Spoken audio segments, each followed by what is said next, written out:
नमस्कार सभी प्यारे विद्यार्थियों को मैं कपिल चाहर स्वागत करता हूं आप सभी का आपके अपने परिवार टॉप तक पर, जहां हम सभी लोग आपको टॉप तक पढ़ाएंगे और टॉप तक पहुंचाएंगे। भाई वीडियो की इस श्रृंखला में आज हम बात करने वाले हैं आधुनिक भारत के इतिहास से जुड़े हुए प्रश्नों की। आप लोगों को याद होगा इससे पहले भी मैं इसका एक पार्ट बना चुका हूं जिसमें आधुनिक भारत के इतिहास से संबंधित जो 40 महत्वपूर्ण प्रश्न थे वो मैं आपको कंप्लीट करा चुका हूं। आप लोग पीछे प्लेलिस्ट में जाकर देख सकते हैं। आज यहां पर आधुनिक भारत के इतिहास से और जो मेन इंपॉर्टेंट प्रश्न बन सकते हैं उनकी यहां पर बात करेंगे। तो देखिएगा पहले प्रश्न की बात करते हैं। पहले प्रश्न को अगर आप देखेंगे तो यहां पर आपको सूची दे रखी है, सूची 1 सूची 2। इनको आपस में आपको बताना है कि इनमें से इंगित कीजिए कि निम्न में से कौन सा सही सुमेलित नहीं है ना। आपसे पूछ रहा है इनमें से कौन सा सही मिलान नहीं है, मतलब गलत है। तो देखिएगा बीजी तिलक के द्वारा गीता रहस्य को लिखा गया, बिल्कुल सही बात है, किसी भी प्रकार का डाउट नहीं होना चाहिए। इसके अलावा अरविंदो घोष के द्वारा the ideal of human unity को लिखा गया। जवाहरलाल नेहरू की पुस्तक का नाम है द यूनिटी ऑफ इंडिया। लेकिन द स्प्रिंगिंग टाइगर की अगर बात करें तो द स्प्रिंगिंग टाइगर ये बुक जो लिखी गई है इसके बारे में आपको याद रखना है, इसे लिखने का कार्य किया है कर्नल ह्यू टॉय ने, है ना। इसके राइटर की अगर बात करें तो आपको याद रखना है कर्नल ह्यू टॉय के द्वारा द स्प्रिंगिंग टाइगर को लिखा गया। क्लियर है। चलिए अगला प्रश्न आपके सामने, दूसरे प्रश्न की बात करते हैं। बंदी जीवन पुस्तक के लेखक का नाम। ठीक है, बंदी जीवन एक बहुत प्रसिद्ध पुस्तक है जो आपके स्वतंत्रता संघर्ष के समय पर लिखी गई, और आपको याद रखना है इसके राइटर जो है वो है सचिंद्र नाथ सान्याल। सचिंद्र नाथ सान्याल के द्वारा बंदी जीवन को लिखा गया। देश बंधु के नाम से किसे जाना जाता है, बहुत फेमस क्वेश्चन है, कई बार एग्जाम में आपके यहां पर पूछा जा चुका है। तो चित्तरंजन दास की अगर हम बात करें तो चित्तरंजन दास को देश बंधु नाम से भी जाना जाता है। इसके अलावा अगले प्रश्न की अगर मैं बात करूं तो आपसे कह रहा है 1938 में राष्ट्रीय योजना समिति की नियुक्ति किसने की, है ना। राष्ट्रीय योजना समिति जो बनाई गई थी, नेशनल प्लानिंग कमेटी जो गठित की गई थी, उसके अध्यक्ष के बारे में आपसे पूछ रहा है। आपको याद रखना है सुभाष चंद्र बोस। ठीक है, सुभाष चंद्र बोस की अध्यक्षता में 1938 में राष्ट्रीय आयोजन समिति या राष्ट्रीय योजना समिति का गठन किया गया था। इसके अलावा देखिएगा प्रश्न है यहां पर, निम्नलिखित में से किस डेट को या किस तिथि को मुस्लिम लीग के द्वारा सीधी कार्यवाही दिवस, ठीक है, सीधी कार्यवाही दिवस को सुनिश्चित किया गया। तो आपको पता है कि भैया मुस्लिम लीग के द्वारा पृथक पाकिस्तान के बनाने की मांग जो है वो काफी दिनों से चली आ रही थी, और वहीं पर एक घटना घटित हुई उसी डिमांड को लेकर। जब मुस्लिम लीग को ऐसा लगने लगा कि पृथक पाकिस्तान बनाने की जो मांग है वो पूरी होती नहीं दिखाई दे रही है, तो उसके लिए आपके मुस्लिम लीग के द्वारा डेट आपको याद रखना है 16 अगस्त 1946। ठीक है, 16 अगस्त 1946 को सीधी कार्यवाही दिवस को मनाने का फैसला किया गया, है ना। और इसका केंद्र जो था वो आपको याद रखना है, केंद्र इसका नाव खोली। ठीक है, जगह का नाम था नाव खोली, नाम की जगह थी जहां पर इसका केंद्र रहा था। दंगे जो थे वो सर्वाधिक वहां पर भड़के थे। क्लियर है। अगला प्रश्न आपके सामने है, मुस्लिम लीग ने पहली बार पाकिस्तान की मांग कब की गई थी। तो आपको याद रखना है 1940 में, 1940 में आपके मुस्लिम लीग का लाहौर अधिवेशन हुआ था। इस लाहौर अधिवेशन की अध्यक्षता मोहम्मद अली जिन्ना के द्वारा की गई, और वहीं पर आपके पृथक पाकिस्तान बनाने की मांग जो थी वो पहली बार मुस्लिम लीग के द्वारा आधिकारिक तौर पर की गई।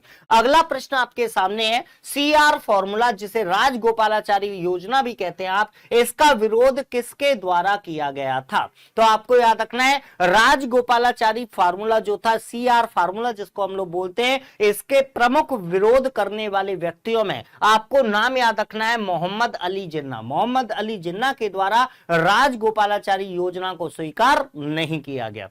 अगला प्रश्न आपके सामने है, जलियांवाला बाग हत्याकांड की जांच के लिए बनाई गई समिति का नाम क्या था। जलियांवाला बाग हत्याकांड आपको याद होगा वर्ष 1919 में। ठीक है, वर्ष 1919 में जलियांवाला बाग हत्याकांड ये हुआ था, और इसकी जांच के लिए जो कमेटी बनाई गई थी उस कमेटी में आपको याद रखना उसका नाम था हंटर कमीशन। क्या नाम था उसका, हंटर कमीशन बनाई गई थी इसकी जांच के लिए। अगला प्रश्न आपके सामने है, भारत छोड़ो प्रस्ताव की निम्नलिखित में से किसने अनुशंसा की थी। ठीक है, भारत छोड़ो प्रस्ताव की अनुशंसा करने वाले यानी रिकमेंडेशन करने वाले व्यक्ति कौन है? तो आपको याद रखना है सरदार वल्लभ भाई पटेल। ठीक है, भारत छोड़ो आंदोलन 1942, इसकी अनुशंसा करने वाले व्यक्ति का नाम आपको याद रखना है सरदार वल्लभ भाई पटेल। अगला प्रश्न है, गांधी जी को महात्मा की उपाधि किसके द्वारा दी गई थी? है ना, देखा होगा ना आपने, महात्मा गांधी जो शब्द हम यूज करते हैं, तो महात्मा की उपाधि गांधी जी को सबसे पहले किसके द्वारा दी गई थी? तो आपको याद रखना है रविंद्रनाथ टैगोर के द्वारा। रविंद्रनाथ टैगोर के द्वारा सबसे पहले गांधी जी को महात्मा बोला गया था। किसने लंदन में आयोजित तीनों गोलमेज सम्मेलनों में भाग लिया? है ना, इनमें से ऐसे कौन से व्यक्ति हैं जिनके द्वारा तीनों गोलमेज सम्मेलन को अटेंड किया गया था? मोहम्मद अली जिन्ना ऑप्शन है, B R Ambedkar, M N Joshi, J L Nehru. तो आपको याद रखना है भीमराव अंबेडकर। ठीक है, डॉक्टर भीमराव अंबेडकर जो है इन्होंने लंदन में आयोजित होने वाले तीनों गोलमेज सम्मेलनों में भाग लिया था।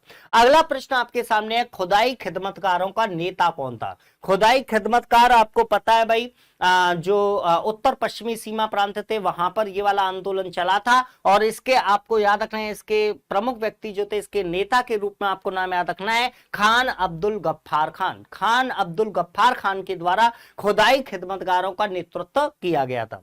अगला प्रश्न आपके सामने है, इनमें से क्रांतिकारियों में से किसने अमेरिका में गदर पार्टी की स्थापना की? ठीक है, तो गदर पार्टी की स्थापना करने में मुख्य नाम की अगर हम बात करें तो आपको नाम याद रखना है लाला हरदयाल। लाला हरदयाल के द्वारा अमेरिका में गदर पार्टी की स्थापना की गई थी। ये गदर नामक एक पत्रिका भी निकाला करते थे। क्लियर है ना? चलिए अगला प्रश्न आपके सामने है, 1929 में नागपुर में आयोजित होने वाले all India trade union Congress के अध्यक्ष कौन थे? ठीक है, तो आपको यहां पर ऑप्शन में चमनलाल, एन एम जोशी, जतिन दास और जवाहरलाल नेहरू। तो आपको याद रखना है इसकी अध्यक्षता जवाहरलाल नेहरू के द्वारा की गई। अगला प्रश्न आपके सामने है, वंदे मातरम गीत के रचयिता कौन है? भाई सभी लोगों को पता होगा लेकिन फिर भी एक बार रिवीजन होना जरूरी है। वंदे मातरम गीत जो है ये किसके द्वारा लिखा गया? तो बंकिम चंद्र चटर्जी। बंकिम चंद्र चटर्जी के द्वारा वंदे मातरम गीत को रचा गया था। अगला प्रश्न आपके सामने है, 1940 में प्रारंभ कूका आंदोलन, ठीक है, प्रारंभ किया गया। कूका आंदोलन किसके द्वारा चलाया गया था आपसे ये पूछा जा रहा है, तो आपको नाम याद रखना है भगत जवाहर मल। ठीक है, भगत जवाहर मल के द्वारा 1940 में कूका आंदोलन को प्रारंभ किया गया था। अगला यहां पर देखिएगा, अभिनव भारत के संस्थापक कौन थे? ठीक है, अभिनव भारत आपको पता है एक क्रांतिकारी संस्था थी। इसकी स्थापना 1904 में हुई थी, और कहां पर हुई थी? तो जगह का नाम भी याद रखेगा, नासिक। ठीक है, और इसके संस्थापक कौन थे? तो संस्थापक के तौर पर आपको नाम याद रखना है वीर सावरकर। वीर सावरकर जो हैं उनके द्वारा अभिनव भारत नामक संस्था को गठित किया गया था। अगला प्रश्न आपके सामने है, इंडियन नेशनल कांग्रेस की प्रथम महिला अध्यक्ष कौन थी? है ना, तो आपको याद रखना है एनी बेसेंट। कौन याद रखना है? एनी बेसेंट जो है वो इंडियन नेशनल कांग्रेस की अध्यक्षता करने वाली पहली महिला है। 1916 के लखनऊ अधिवेशन में क्या हुआ? ठीक है, तो 1916 के लखनऊ अधिवेशन में आपको याद रखना है कि मुस्लिम लीग और कांग्रेस, ठीक है, मुस्लिम लीग और कांग्रेस जो थे वो दोनों एक दूसरे के जो करीब आए थे, वो 1916 के लखनऊ अधिवेशन में ही आए थे। ये आपको याद रखना है। अगला प्रश्न आपके सामने है, सुभाष चंद्र बोस को भारतीय राष्ट्रीय कांग्रेस के किस अधिवेशन में अध्यक्ष चुना गया था?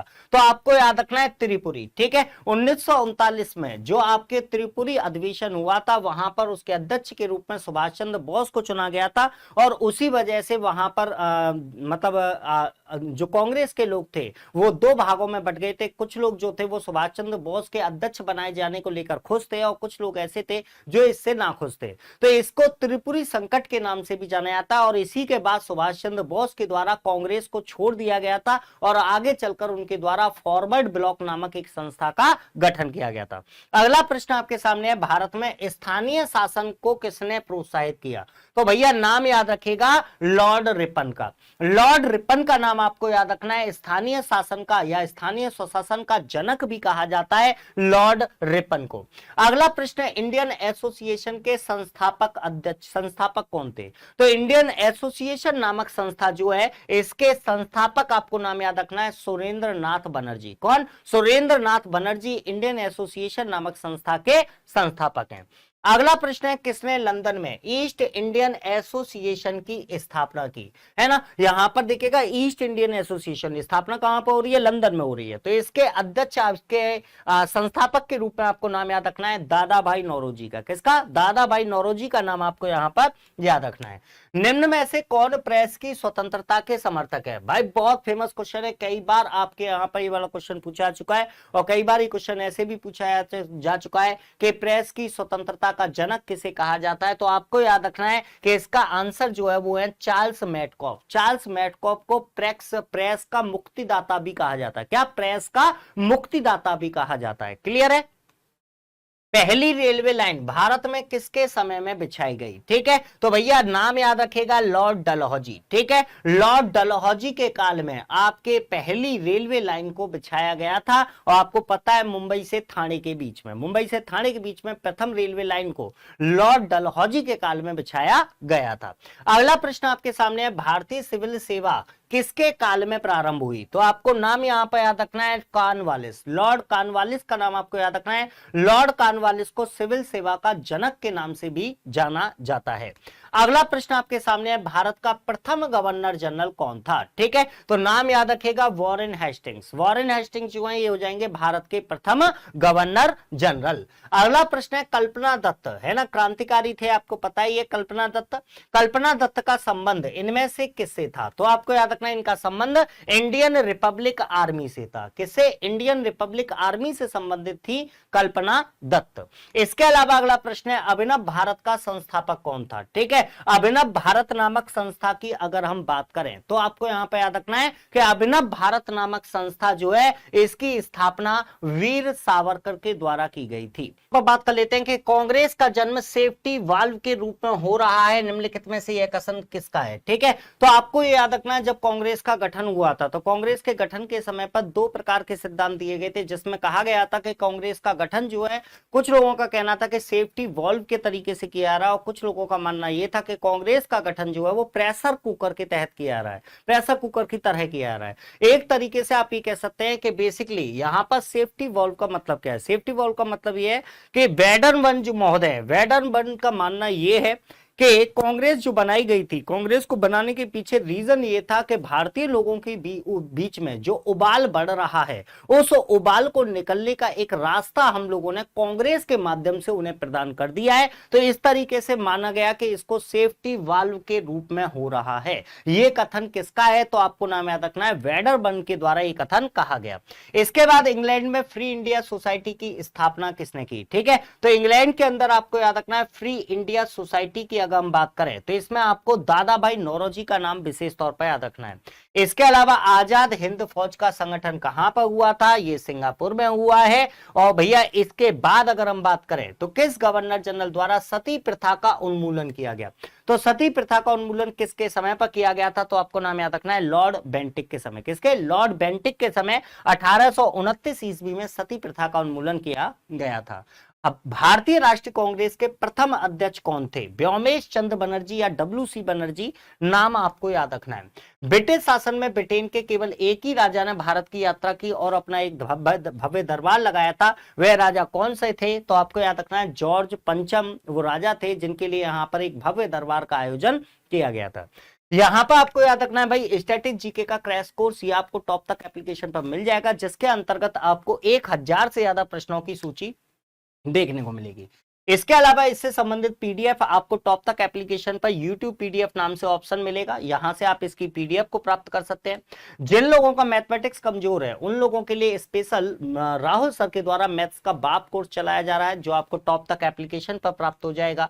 इसके अलावा मैथ्स का क्रैश कोर्स, जिसके अंतर्गत आपको 20 दिन के अंदर 20 चैप्टर और सेम रीजनिंग का क्रैश कोर्स, ये भी आपको टॉप तक एप्लीकेशन पर प्राप्त हो जाएगा।